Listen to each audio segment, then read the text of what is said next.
नमस्कार मैं मुजिद बंधुসকল लगते चाওক আজি 9টা গুৰুত্বপূৰ্ণ খবৰ।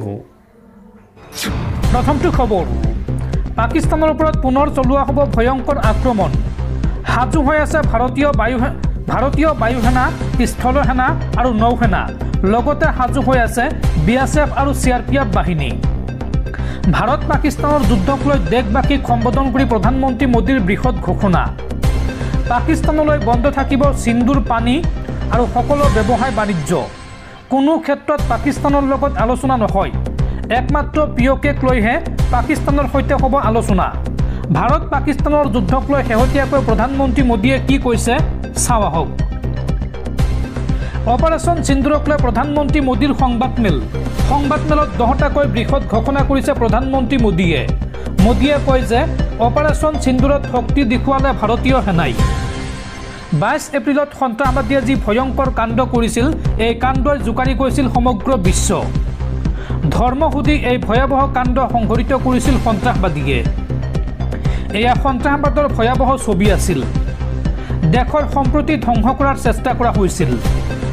ব্যক্তিগতভাৱে এই ঘটনাই মোক দুখ দিছিল। এই ঘটনাৰ পিছতে দেশবাসী একত্ৰিত হৈছিল। সন্ত্ৰাসবাদৰ বিৰুদ্ধে একত্ৰিত হ'ল দেশ, আৰু আমি সন্ত্ৰাসবাদীক মাটিত মিহলাই দিয়াৰ দায়িত্ব দিলোঁ সেনাক। আৰু তাৰ পিছতে সেনাই সকলো সন্ত্ৰাসবাদী আৰু সন্ত্ৰাসবাদীৰ ঘাটিত প্ৰত্যুত্তৰ দিলে। সন্ত্ৰাসবাদীয়ে গম পালে যে অপাৰেশ্যন সিন্দুৰ কেৱল এটা নাম নহয়, এয়া দেশৰ কোটি কোটি লোকৰ আৱেগ। 6 মেৰ নিশা আৰু 7 মেৰ পুৱা বিশ্বই দেখা পালে ইয়াৰ পৰিণাম। ভাৰতীয় সেনাই পাকিস্তানত থকা সন্ত্ৰাসবাদীৰ ঘাটি ধ্বংস কৰিলে। সন্ত্ৰাসবাদীয়ে সপোনতো ভবা নাছিল ভাৰতে ইমান ডাঙৰ সিদ্ধান্ত ল'ব বুলি। ৰাষ্ট্ৰ সৰ্বোপৰি অৰ্থাৎ নেশ্যন ফাৰ্ষ্ট এই ভাৱনাৰে দেশ একত্ৰিত হ'ল, আৰু তাৰ পিছতে লোৱা হ'ল এই বৃহৎ সিদ্ধান্ত।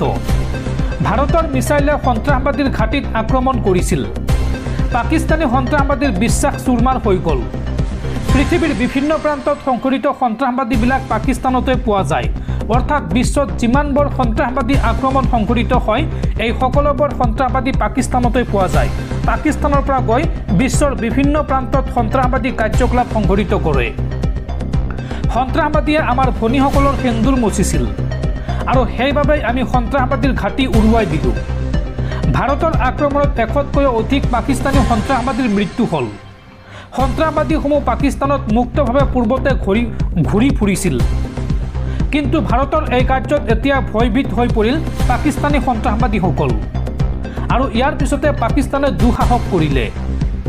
সন্ত্ৰাসবাদীক দমন কৰাৰ বিপৰীতে ভাৰতক আক্ৰমণ কৰা আৰম্ভ কৰিলে পাকিস্তানী সৈন্যই। ভাৰতৰ স্কুল, কলেজ, ধৰ্মীয় স্থান লক্ষ্য কৰি ল'লে পাকিস্তানে। ভাৰতৰ সাধাৰণ নাগৰিকৰ ঘৰ লক্ষ্য কৰি ল'লে পাকিস্তানে। ভাৰতীয় সেনাৰ ঘাটি লক্ষ্য কৰিলে পাকিস্তানে। পাকিস্তানৰ ড্ৰোন, পাকিস্তানৰ মিছাইল ভাৰতৰ সন্মুখত ধ্বংস হৈ গ'ল। ভাৰতৰ এয়াৰ ডিফেন্স ছিষ্টেমে এইসমূহ আকাশতে ধ্বংস কৰিলে। পাকিস্তানে ভাৰতৰ সীমাত আক্ৰমণ কৰিছিল, কিন্তু ভাৰতে পাকিস্তানৰ বুকুত আঘাত কৰিলে। ভাৰতৰ ড্ৰোন, মিছাইলে সঠিকভাৱে আক্ৰমণ কৰিলে পাকিস্তানত। পাকিস্তানৰ বায়ুসেনাৰ এয়াৰবেছ ধ্বংস কৰিলে ভাৰতীয় সৈন্যই। ভাৰতে পাকিস্তানক এনেদৰে ধ্বংস কৰিলে যি কথা পাকিস্তানে সপোনতো ভবা নাছিল, আৰু ইয়াৰ বাবে প্ৰতিশোধৰ ৰাস্তা বিচাৰিলে পাকিস্তানে। 10 মেত পাকিস্তানৰ DGMOয়ে ভাৰতৰ লগত যোগাযোগ কৰিলে, আৰু তেতিয়ালৈকে ভাৰতে পাকিস্তানৰ সন্ত্ৰাসবাদীৰ ঘাটি ধ্বংস কৰিলে। পাকিস্তানে যেতিয়া যুদ্ধবিৰতি উলংঘা নকৰে বুলি ক'লে, ভাৰতে তেতিয়া ইয়াৰ বিচাৰ কৰিলে, আৰু এতিয়া ভাৰতে মাত্ৰ সৈনিক অভিযান স্থগিত হৈ ৰাখিছে, অৰ্থাৎ অপাৰেশ্যন সিন্দুৰ বৰ্তমান স্থগিত ৰাখিছে। দৰকাৰ হ'লে, প্ৰয়োজন হ'লে পুনৰ আৰম্ভ কৰিব। আগন্তুক সময়ত পাকিস্তানে কি কৰিব, ইয়াৰ ওপৰত আমাৰ নজৰ আছে। ভাৰতৰ বায়ুসেনা, স্থলসেনা, জলসেনা, BSF, CRPF সকলো এলাৰ্টত আছে, অৰ্থাৎ এই সকলোবোৰ সৈন্য সাজু হৈ আছে। ছাৰ্জিকেল ষ্ট্ৰাইক আৰু এয়াৰ ষ্ট্ৰাইকৰ পিছত অপাৰেশ্যন সিন্দুৰ সন্ত্ৰাসবাদৰ বিৰুদ্ধে ভাৰতৰ নীতি। ভাৰতৰ ওপৰত সন্ত্ৰাসবাদীৰ আক্ৰমণ হ'লে যোগ্য প্ৰত্যুত্তৰ দিয়া হ'ব।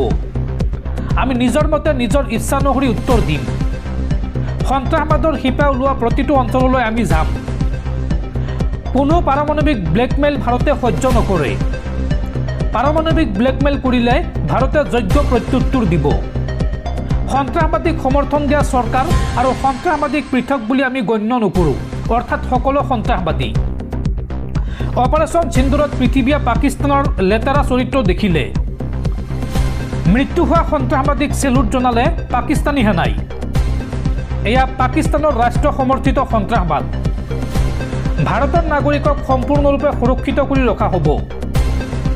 যুদ্ধত পাকিস্তানক আমি বাৰে বাৰে পৰাস্ত কৰি আহিছোঁ আৰু এইবাৰ অপাৰেশ্যন সিন্দুৰৰ জৰিয়তে নতুন শক্তি দেখুৱালে ভাৰতে। মৰুভূমি আৰু পৰ্বতৰ পিছত নতুন পদ্ধতিৰ যুদ্ধ দেখুৱালে ভাৰতে। ভাৰতত নিৰ্মিত ক্ষেপণাস্ত্ৰৰ জৰিয়তে পাকিস্তানক আমি প্ৰত্যুত্তৰ দিলোঁ। এই যুগ যুদ্ধৰ নহয়, এই যুগ সন্ত্ৰাসবাদৰ নহয়। ইয়াত সামান্য ভুল আছে। এই যুগ যুদ্ধৰ নহয়, এই যুগ সন্ত্ৰাসবাদৰ নহয়। এই যুদ্ধই পাকিস্তানক এদিন শেষ কৰিব। সন্ত্ৰাসবাদ আৰু বাণিজ্য একেলগে চলিব নোৱাৰে। সন্ত্ৰাসবাদ আৰু পানী একেলগে বব নোৱাৰে। সিন্ধুৰ পানী যি বন্ধ কৰিছে এই সন্দৰ্ভত মন্তব্য কৰিছে যে সন্ত্ৰাসবাদ আৰু পানী একেলগে বব নোৱাৰে। পাকিস্তানৰ লগত কথা হ'লে একমাত্ৰ সন্ত্ৰাসবাদৰ ওপৰতে কথা হ'ব। বাকী কোনো দিশত আলোচনা নহয়। বাণিজ্য নহয় পাকিস্তানৰ লগত, ভাৰতৰ পানীও পাকিস্তানক দিয়া নহয়। পাকিস্তানৰ একমাত্ৰ পিয়কৰ ওপৰতেই কথা হ'ব আৰু ভাৰত শক্তিশালী অধিক হ'ব লাগিব আৰু প্ৰয়োজনত আমি আমাৰ শক্তি ব্যৱহাৰ কৰিম। ভাৰত পাকিস্তানৰ যুদ্ধক লৈ দেশবাসীক সম্বোধন কৰি এই মন্তব্য কৰে দেশৰ প্ৰধানমন্ত্ৰী নৰেন্দ্ৰ মোদীয়ে। পৰৱৰ্তী খবৰ, গুৱাহাটী মহানগৰীত পুনৰ সংঘটিত হৈছে আন এক চাঞ্চল্যকৰ ঘটনা। দিন দুপৰতে এগৰাকী যুৱকক হানি খুচি হত্যা। মৃগাংক বৰ্মন নামৰ এজন যুৱকক দিন দুপৰতে হানি খুচি হত্যা কৰা হৈছে। আন এক চাঞ্চল্যকৰ ঘটনাই জোকাৰিছে গুৱাহাটী। দিন দুপৰতে চুৰিৰে আক্ৰমণ কৰি হত্যা এজন যুৱকক।